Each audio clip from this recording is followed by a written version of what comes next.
The Minister of Defense of Ukraine claimed that the country is at the final straight to the counteroffensive.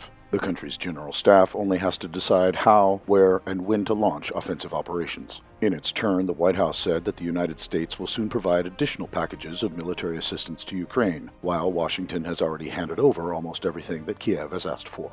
The Russian side also confirms that Kiev is ready for the upcoming escalation, and Moscow carefully monitors the enemy's actions. According to Zelensky, the Ukrainian military plans to return Crimea to its control during the offensive. The head of the peninsula has repeatedly responded to the ambitious statements from Kiev, assuring that the republic is ready to meet the Nazis. There are enough forces on the peninsula, and a deep echelon defense has been built.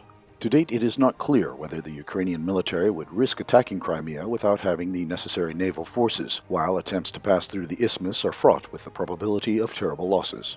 On the evening of May 1st, Ukrainian drones again unsuccessfully targeted Crimea.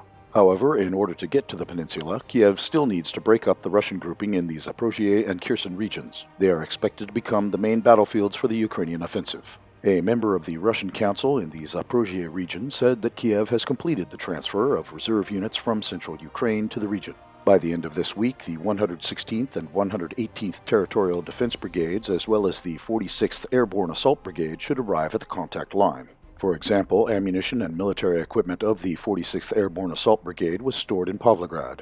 On the night of May 1st, Russian aviation struck warehouses containing ammunition, fuel, and air defense systems in this city. Kiev was planning to supply this fuel and weaponry to the Ukrainian grouping in the Zaporozhye direction. The head of the Wagner PMC warned that the Ukrainian side is ready to attack and has everything necessary for the offensive operations. On May 1st, the commander of the Ukrainian ground forces stated that Ukrainian troops attempted to conduct counterattacks on certain sections of Bakhmut in the DPR. However, he could not boast of any success.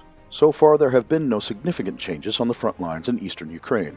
Positional battles and artillery duels continue. The Ukrainian command is pulling additional forces to the front, preparing for a counteroffensive, while the Russian military is preparing its defense, ready to counterattack if the Ukrainian plan fails.